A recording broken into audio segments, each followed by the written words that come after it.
Switzerland joined the UN? It was 2002. So for those who think that this has always been a universal membership body, there are those who have sort of been slow to join. So it started with 50, even Switzerland didn't join until recently. At the signing of the charter, the American president at that time, Harry Truman, he said this charter, like our own constitution, will be expanded and improved as time goes on. No one claims that it is now a final or perfect instrument. It has not been poured into any fixed mold. Changing world conditions will require readjustments, but they will be readjustments of peace and not of war. And I think this last little bit is super important. We want readjustments of peace, not of war. So in this effort to ensure consensus in 1945, Article 109 was inserted into the charter, and there was meant to be a conference 10 years after, so that would have been 1955. So we're a little bit late, but it's maybe better late than never. So as you well known, as we all can agree, and as Truman mentioned, the world conditions have indeed changed. We have climate change, telecommunications, artificial intelligence, even the interdependence of our economic order is on scales that are almost unheard of or unimagined in 1945. And there are many good efforts taking place, which we do, and we should continue to lend our efforts to. Here at COP30, it would be the Paris Agreement, but in other spaces, there are other wonderful agreements that we try to advance. But if change isn't happening fast enough, which is what we keep hearing, how long do we maintain the status quo? And when do we actually start to think more deeply about what an international order would look like that is suited for the needs of today and for coming generations? And this is what the Article 109 Coalition is trying to surface. It's not saying this is the only path, but it is one of them, and it's trying to inject this spirit of imagination, this idea of creativity in what we could create as a human society. So the last thing I'll say is this. No expert you talk to, nobody here would believe that the UN Charter as it stands is the final instrument of global governance. That's absurd. Many of them think it'll look different even in 100 years, and some far sooner than that. So if this is the case, I think we have a responsibility to be having this conversation so that as and when the conversation about charter reform is happening, we have been planting good ideas in the field so that they can be picked up. As Thomas Berry said, the universe is not a collection of objects, but a communion of subjects. So how can we be that communion of subjects that actually creates the thing that we wish to see? So that's what we're here for, to be those subjects that can advance what's necessary for humanity today and in the coming generations. And I'm looking forward to the discussion. So with that, I'll hand the floor over to Olav Kjørven, who's Special Advisor to Article 109. He's a former Assistant Secretary General at the UN, which means he knows the ins and outs, the good, the bad, and where the skeletons are. And he will take it from here, introducing our panel and facilitating the discussion. Olav. Oh, thank you so much, Dan. And also great thanks to our great hosts from the World Green Economy Organization hosting us here in this New York pavilion here at COP. Great to have you. I'm going to ask our eminent panelists to please come and join me here at the stage. Sandrine Dixon de Cleve, Honorary President of Club of Rome, Andre Guimaraes from IPAM and Special Envoy for Civil Society of the COP30 Presidency, Brazil, and Gabriel Ibrahim, Associate African Climate and Energy Nexus. We're still missing one more panelist who's probably trying to find this pavilion right now. That's Kantuta Choque. She's an indigenous leader from Colombia, but across, working in a network across several countries in and around the Amazon. And I really hope she can hear me talking and that she will find somehow this pavilion and join us in this amazing panel we have here today. And thank you so much, Dan, for setting the stage so beautifully. Appreciate it. So I'm going to sit down. And again, warm welcome to all three of you. Thanks for being here. I know, Andre, you're in the middle of a nightmare. But it's actually a positive vibe here this time, I find, compared to other COPs. So this is a nightmare with hope. And that's an interesting kind of nightmare. And it's because of the work you do day in and day out as a Brazilian COP presidency that we feel a bit hopeful here. And Andres, I'll start with you. Brazil as COP30 presidency is a particularly interesting country when it comes to what we're discussing here today, because Brazil's president Lula da Silva has been calling for a reform of the UN Charter and invoking Article 109 explicitly, and he has also called for reform of global climate governance, for example, by the establishment of a global climate council. So my first question to you is, why is this so important for Brazil, and particularly now here at COP30? Why is this so important? Oh, thank you, Olaf, for the opportunity, my colleagues in this panel. Well, let's roll back the movie a little bit, a few decades back. You might remember that the very first Secretary General of the UN was a Brazilian. And that's for no other reason that Brazil opens the General Assembly every year as the first country to make the presentation. So I think that puts on us a responsibility, point number one. Brazil was the host country of Rio 92, where all of this, all the conventions were started 33 years ago. So that's another set of responsibilities on top of Brazil's shoulder. And here we are in 2025 with, I would say, a dramatic situation. There's no simple way to describe what we're living through.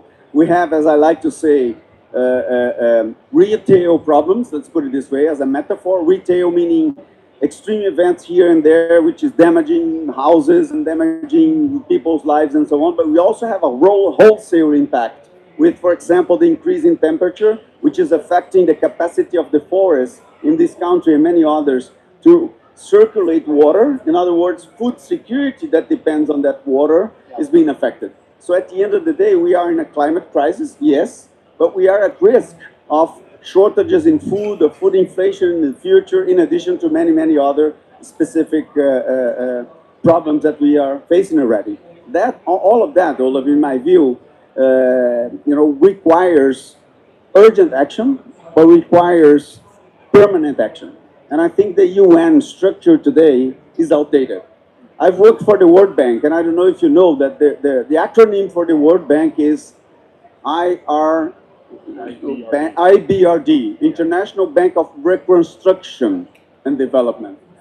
We're not reconstructing anything now. Hello. Welcome. Welcome. Come to everybody. Yeah. You see, this is adaptation. What you're just seeing here is adaptation. We adapt, but we have to adapt fast, and we have to adapt for a long term. The climate crisis is not going to be sorted out in 6, 5, 10 years time. Right. It will take decades. We still don't know, for example, how long are we staying with the so-called overshoot? How many years or decades are we going to have to bear with the temperatures above 1.5 degrees centigrade?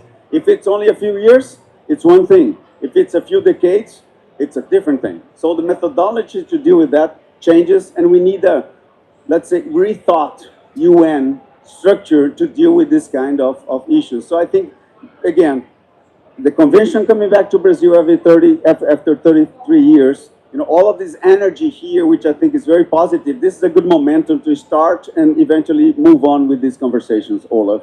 Thank you again. Andre, thank you so much for that. I would like now to turn to our young representatives in this panel, if you don't mind, Sandrine, because these are the people that are going to basically inherit the mess that we leave behind, as well as whatever good ideas we might have on how to fix this mess. So I would like now to, I'll let you catch your breath for a second. So I'll ask Jabri first and then you. So first to you, Jabri. What are the first things that come to your mind to think about when asked to articulate the main principles that you feel should guide future global governance for the next, let's say, 50 to 100 years? What are kind of the first big items, principles that come to mind for you that you want to see in that framework? Yeah, thank you so much for having me.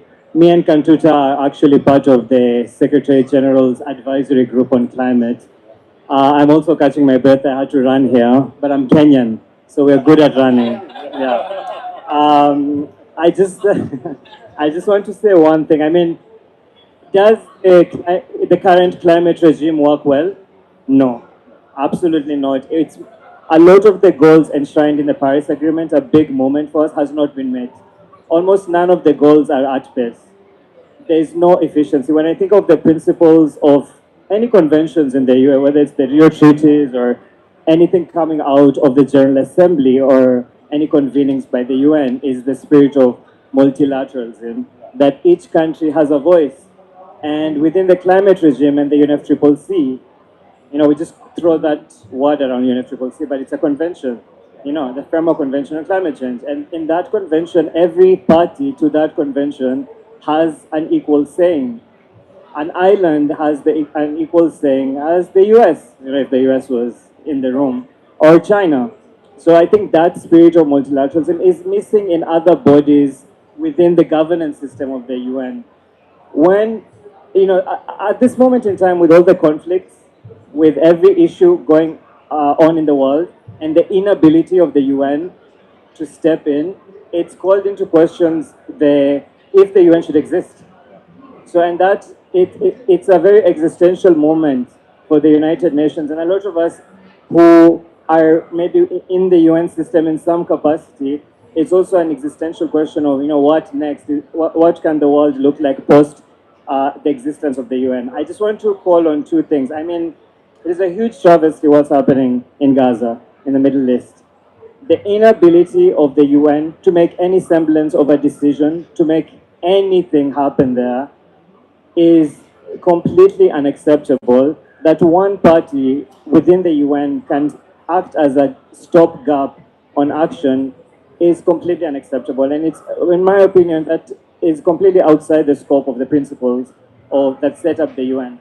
And also, I just want to, so I think there's a lot of injustice happening. And one other example is in the International Court of Justice. I mean, a lot of the rulings aren't respected in the way my peers think it should be respected. Either rulings on climate or rulings on, fact-finding missions, discovering, oh wait, it's actually a genocide, And even after that, you think that might mean something because it's a formal process respected by parties, presented in the assembly, and nothing happens after. So then, if a few parties hold so much sway in that multilateral process, having veto votes or just having say, is it a UN system or is it a US system? So I just think that's something we should all recognize. Thank you so much. Thank you so much. And turning to you now, Kantuta, what in your mind would be the key kind of principles, core principles that would come to mind for a future global governance, one that can actually carry us through the coming decades, that needs to be in place from your perspective? Well, thank you everyone, and thank you for the patience of waiting for me at this event. What I would say for me, from my experience and coming from the Indigenous Peoples Movement, I would say I always promote the Article on Self-Determination in the charters of the United Nations. And I think that that is very important to any key decision that we're going to take, and thinking about Indigenous peoples and all of the global governance that we have. Everything has to be taken account with the declaration, the UN Declaration on the Rights of Indigenous Peoples. This is a key document that took us a lot of negotiating and a lot of energy with governments. And today, as you have seen, there are many indigenous peoples in the room. This is the COP where we have the most indigenous peoples participation, and that has not been a given. This has been a fight that we have done, and that comes with self-determination. So again, for global governance, what we need is to respect these titles, see what has been done in the past, because what we do, and I feel this with Jabri, is if we do not see the past, we can repeat it again. We can repeat our mistakes on the future. So we need to see the past to come forward. So again, implement in anything that we're implementing, implement the Declaration of Indigenous Peoples. Thank you so much. And turning to you, Sandrine. As honorary president of the Club of Rome, you are no stranger to thinking big and boldly about how the world could be different and how it could be governed differently. So now you've heard Andre and you've heard Jabri and Kantuta's perspectives. What is your take on this idea of setting in motion a reform of the UN Charter as a means to also then make progress on issues such as climate change, justice, and human rights? So thank you, Olof, and thank you for inviting me. And what a pleasure it is to be with all of you here today. So I have a few thoughts. You know, you are absolutely right that for the first time we have the biggest representation of Indigenous peoples, but for the first time as well we have the largest representation of fossil fuel interests, even worse than last year. And I didn't think that was possible because some of you may recall that myself and Johan Rockström are esteemed climate rock star, and I had called for climate reform, the climate policy reform, already 3 years ago at Sharm el-Sheikh. And then we called again for this reform last year when Baku was opened with the statement by the president which indicated that actually oil and gas were God's gift to the world. So I want to make that statement because for the last 9 months with the Brazilian presidency and actually with the UNFCCC, we have tried to make progress on reform in terms of at least the COP process. And what I have seen in the conversations has been unbelievable. A real openness, not only to blue sky thinking in terms of how COP reform can then enable future reform of the institutions themselves, but also the accountability, the transparency, the need to shift from unanimous ruling into majority qualified voting, the need to bring in social and environmental well-being, not just the environmental tipping points, the need to bring in science. We have to remember that this is the first COP we have a science pavilion, and also the need to make sure that science is anchored into decision-making. We are in the presence of the first COP of truth, the first People's COP, and the first implementation COP. But what more needs to be done? And then I'm going to finish on that. I also am I'm very honored to be with Mary Robinson and many others as a commissioner on the new Climate Governance Commission, and we have made a call for reform also of the institutions and in particular multilateral process. And this is what we are asking for. First of all, to shift away from the veto powers and the unified majority voting, non-majority voting that we see. Secondly, to address the fact that it's state sovereignty above planetary interest. And I like the fact, is this a UN process or a US process? Let's make it a UN process. I speak to you with an American voice. I am firmly French-Belgian. I just can't get rid of my accent. And the fact of the matter is I'm Californian above being an American. We also need to understand the fragmented institutional mandates. We need to understand we're in the 21st century. We need to understand that the global south is now geopolitically a firm partner in the way in which we move forward, not a colonialized agent, and this is incredibly important. We need to think about the lack of binding environmental and climate rights, but also human rights, if we're going to look at the reform of the Charter. And then the last, but I think so important point, the insufficient protection for vulnerable populations. And I think if we start to think of the Charter as a reform of the Charter in those terms, we can see the links already with the COP Reform Act that we have put forward and the different actions that we're asking for. Sandrine, great. Thank you so much. And I'm really now curious to hear from the other three panelists. How does this vision for the future resonate with all of you? And again, Kantuta, one of you, what you just heard from Sandrine, does that resonate with you as a young Indigenous leader? Yes, of course, and Just thinking about how much steps have we come to arrive into these parties, because I just want to remind everyone that before, indigenous peoples were not taken account into as persons. We wouldn't be able into getting into the negotiating parts because we didn't have that power. But now that we have pushed to be recognized, and now we are recognized with that self-determination, because as everyone, we have that self-governance systems, our own languages, our own cultures, our own identities. So today, what I would say, it resonates because what we have been doing is to enter the system as an agent and to use the tools that didn't work for us, but we understood it in our way, in our methodologies, in our indigenous methodologies, and took it as a tool. So today, what I would say is, if a global reform is possible, to add all of the steps that we mistook on the past and to transform them to have that collective future. Because even if I speak for indigenous peoples, what I mean within the indigenous peoples movement, everything that we do is for the collective. We are not only thinking about Afro-descendant brothers or brothers from small islands, we're thinking about everyone with the collective. And that global charter has to reflect that collectivity. Thank you so much. And Jabri, how about you? You go. Do you want to take that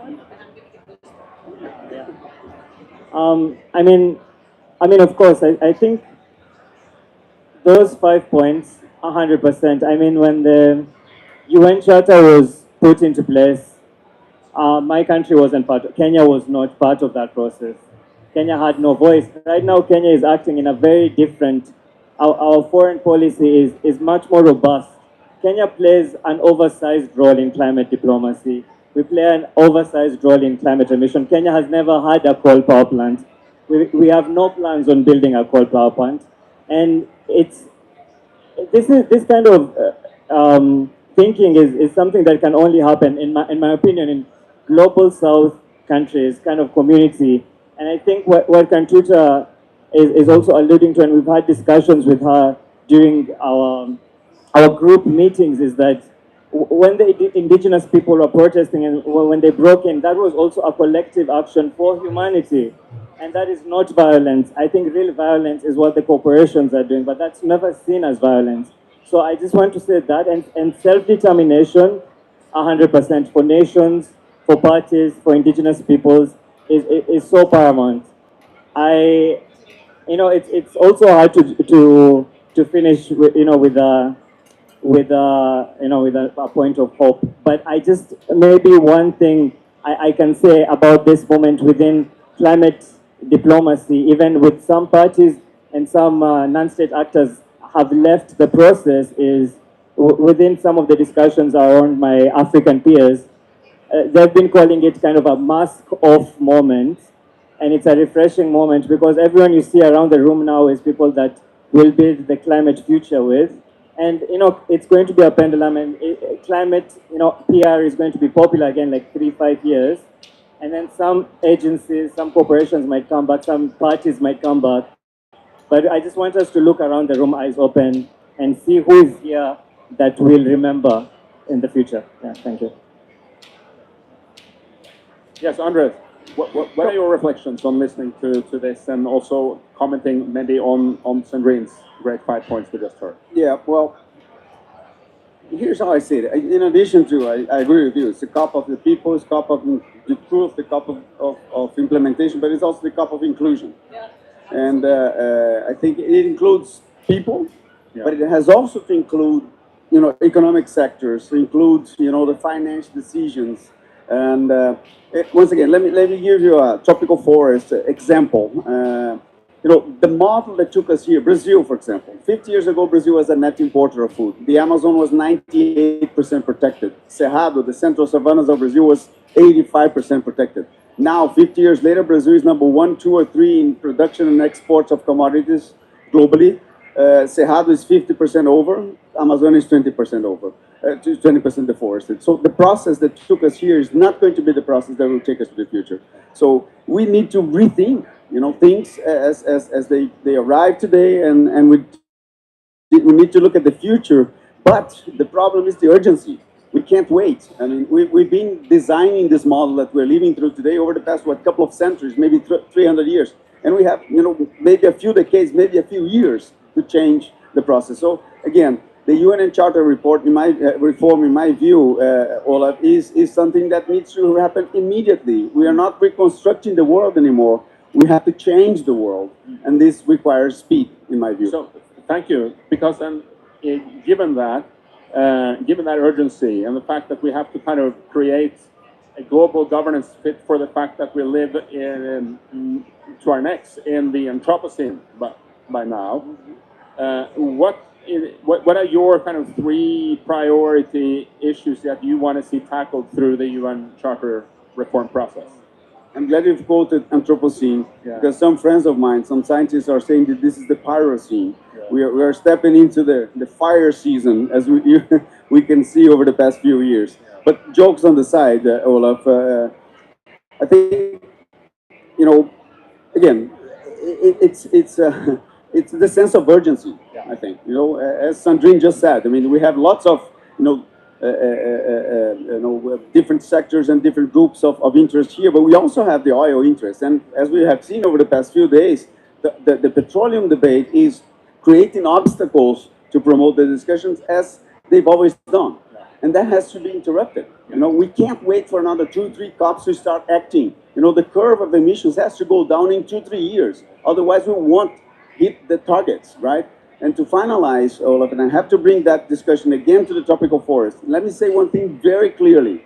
There's no way we're going to get to the Paris Agreement goals without the integrity of the Amazon and the tropical forest. And there's no way we can assure long-term food security to the planet without the integrity of the tropical forest and the Amazon. So what else do we need? Yes. Sandrine. I fully agree with that, and I would add that, this fallacy that if we do what this says, which by the way is super important, right? Double down and triple up in terms of renewables without actually stopping and facing down fossil energy, we won't get there. The power games are huge, Olaf, and what I've been saying and noticing at this COP, and I've been to far too many COPs, which will show my age, is that this is the first time when we are truly starting to all be in the same boat, okay? We are experiencing populistic governments in Europe. We have a dictatorship in the United States. This should be unifying us against oppression. And I think it's fundamental now that if we go and ask for a change in the Charter, this is not some woo-woo NGO or South-pushed, excuse me for saying that. This is a call for humanity.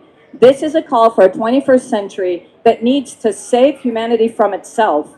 And if we don't collectively understand that this is a voice that has to be strong, strategic, collective, but also really fight fire with fire, we're not going to get there. We need multinationalism. I fully agree with that. We need multilateralism. We need localism. We need citizen action. We need it all, but we need it now. Thank you so much. How are we doing on time? 9 minutes? Yeah. Oh, hold on. We're good. We're good? We're actually good. I can't believe it. That's fantastic. Yes.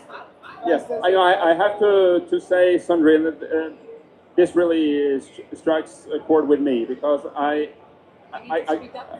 got involved with Article 109 for one reason, and I've always been a multilateralist by heart. I see multilateralism crumbling as we speak, and I don't think there's a way to rally a majority of the world's countries around a vision for a multilateral future unless one stands up alternative to the UN Charter. So if you want the multilateralism for the future, we actually need to put in motion the process of revising, reforming, reimagining what global governance for the future can look like. You know what I'm thinking, Olaf, is, and I just thought about this, so apologies, it's one of those brain farts, as we say sometime in American. We need community charters, and maybe what we should be doing is thinking about a series of charters that we launch at the same time in an integrated way, because we know this is the age also of the bottom up.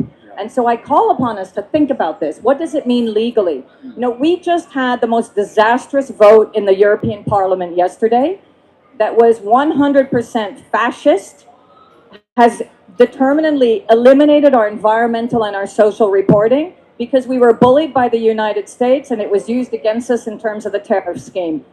And we need to think about this as a way to bring all of us together at a time when there is a force, in particular the oil and gas companies, the big power incumbents, but also the big powerful countries like the United States that's trying to destabilize us all. So maybe both community charters and a new multilateral charter at the same time. Excellent. I like that idea. And I'd like to throw into this mix and get your views on that as well. I'd love to hear your views on what Sandrine just shared as well. But, you know, we have this remarkable opinion from the International Court of Justice on climate change. We hear Brazil's call for a climate council. And I cannot help but wonder if there is something very important at the intersection of those two things, because it's quote unquote just an opinion, right? But what it does, it clarifies what legal obligations of countries actually are today when it comes to climate change. What the Climate Council could potentially be about, if you think about it, is kind of creating the home that makes it possible for the international community to enforce and act decisively in response to failure to meet international legal obligations. Just like the Security Council is supposed to do, right? When it comes to war and peace, it hasn't worked for a while now, but with the right reforms, maybe it can. What could a climate council be in relation to such an important clarification by the International Court of Justice? You know, I think it's an interesting kind of mind game to engage with. I'd love to hear your thoughts on that as well. Who wants to start? Kantuta, do you want to start? So what I would say is also thinking about all the decisions that the Human Rights Council has made already on climate change, supporting all of the results that we have done. I would just say, I think again, and this comes back to the reform in that sense that we have arrived to a point where all of the studies, all of the reports, they are not mandated. They are all recommendations to governments, and just it feels like in negotiation rooms, governments do not care and do not wish to speak when they don't want to. So they just stay on the room and sit. And this has gone very frustrating because we have so many spaces from them saying that this is real, we are on a crisis, please do something. And one thing that I would say during the UNGA this year, during the climate summit, to make NDCs known of all of the governments, one strategy that I learned from the SG is that you have to make everything public, because that is the place where governments are forced to speak up and make their objectives known and everything. And during the climate summit with UNGA, that was the space where we were able to see states, saying, okay, this is what we're gonna do, and that increased the number of NDCs presented today at COP. So what I would say again is publicity is the force, and you have to make everyone, all of the eyes be put during these negotiations, and especially with governments. That's it. Thank you so much for that. And Jabi. Yeah, I mean, I hadn't prepared for this question, but I will thank you for bringing it up. I think with any institution in the UN system, I think on the onset, you have to think about what's the carrot, what's the stick. And maybe within the Climate Council, the stick is a pathway towards legal risk, compliance, litigation, some sort of actual tangible stick that countries feel like if they don't adhere to something, there is a consequence, a real consequence. And then, but on the other side, that can't work without the carrot. And maybe the carrot is, concessional financing, maybe it's access to some sort of funds, it's something that the countries are trying to get towards. Maybe it's an investment deal with a powerful union like the EU or China. So I think in the onset, within the Paris system, there's just not enough carrots. and there's just not enough stakes. And there's a lot of like, you have to, countries have to opt in, and there's a lot of, we have to wait for all of us to agree, and that I think is missing. And I think the future of the climate action has to be climate litigation, where corporations and parties feel like, they'll get sued, they'll have to argue out in court, in national courts within their jurisdictions, not in the, the superfluous international sphere. So I think that really needs to be clear, carrots and sticks. Andre. Yeah. Quick comment. The idea of the climate, we have to be very careful with creating new structures, right? Because we have the IPCC, we have the UNFCCC, we have the let's be careful with that. I think what we need is to find hope to move forward. As I said, fast and consistently, and not necessarily creating a new structure will address that point. I think we have a problem, Olaf, to be very clear, because a few years back, the North was reliable. Now the North is not reliable. The reliability is in the South, and this is new for us. We are in the development curve, going up, and we are becoming more reliable than the North, right? And this is recent. We still don't know, the global South still don't know exactly how to deal with that, right? So we, on one hand, the world have, flipped upside down. On the other hand, this new global South still needs time to really get in traction and get the solutions on board. And so this for me is a big question. I don't have an answer. I just want to state the way I see the problem, which is this new kid on the block, the global South, having to come up with a solution and has to promote its own development at the same time without the reliability of the North. So this is a new scenario that we have to deal with. In my view, that's the challenge. Yeah, Sandrine, how do you deal with this new scenario? Yeah, it's very interesting because yesterday I had the incredible opportunity to be with some of my new colleagues on Earth for All Brazil. We've just launched an analysis of how you can get to a well-being economy using our giant leap scenario and taking into consideration everything that we've spoken about. And what Isabella Teixeira and Gustavo Westman, who's part of the Brazilian government, said, this is the moment where we need to stop talking about a North Star and enable ourselves to think about a Southern Star. And I think this fits in very nicely because part of what we need to do is not only agree that the geopolitics have changed, but we also need to come together and stop enabling the US, the bully, to take all the power and all of the attention. And that is both a mindset of embodying the fact that we need to work differently together, but it's also an engagement in defending the rule of law. Because what we're seeing right now is the deep erosion of the rule of law, not only in the United States, we've just seen it in Europe. In fact, we're now going to take the European Commission to court for its ruling yesterday. But we will see that erosion everywhere. And many of our southern countries have already seen it. How do we come together at the multilateral level, but at every level, and make sure that we have in place the right principles and the right rule of law that will really protect the things that we love, not only engage in the planetary emergency, but ensure that it is ethical and that it is a fully integrated engagement around poverty, inequality, and decarbonization. Thank you so much for that, Sandrine. I think we have still a couple of minutes. If there's anyone in the audience who would like to shoot a quick comment or a question to what you've heard here, we'd love to hear it if we can. Yeah. Anyone who would like to jump in? Please. Thank you very much for all the organizers and all the excellent panelists for sharing your insights and all your devoting your heart basically and speaking your.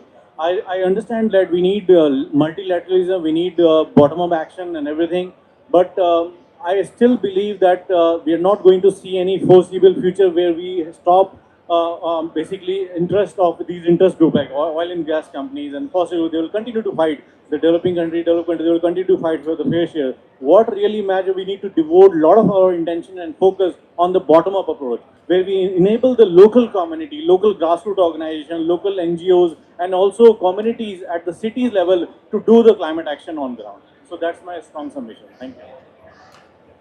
Thank you so much for that. I'm happy, and then Yeah. I think it has to be all of the above. I fundamentally agree that, you know, what happened since the Paris COP was that non-state actors were enabled to become non-state actors, and that we looked at the action agenda. We need communities, we need bottom-up, we need NGOs. But to be frank, right now, the powers that be are trying to make sure that that does not happen. So the only way that we can actually start to really have an impact on the bottom line of the powers that be is to hit them when it hurts. Now, the problem there is that we need governments that are brave to start, for example, taxing large-scale windfall profits of the fossil energy producers.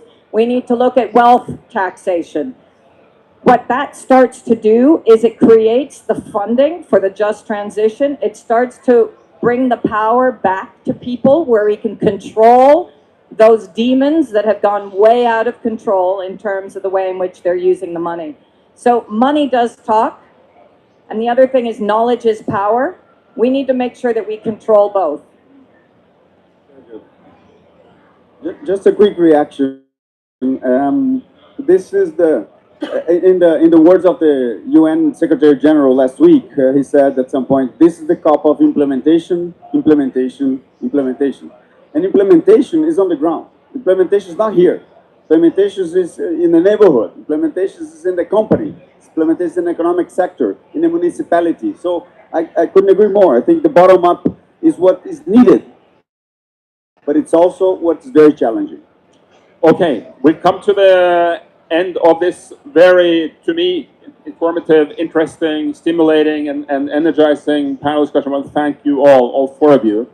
And I want to leave you with a hope and a dream, and that is, Jabri, Andre, Sandrine, and Kamtuta, that this is actually the beginning of a multi-year combined effort to solve our challenges when it comes to governance, global climate governance, and the wider and larger challenges of global governance, and that it can actually be unleashed and enabled by a process of charter reform, that we can come back to the next COP and build momentum towards this kind of the vision we need for future global governance in the Anthropocene. If that happens, I will travel home in peace. Olaf, that will happen, and I'll tell you why. Because I think there's a misconception of the word hope. And I want to be very clear. Hope has grit on her face. When hope falls down, she gets back up with blood on her body and fights on. This is not some fluffy little pretense. This is the reality of today. So we're going to have to fight for it, and we will, collectively.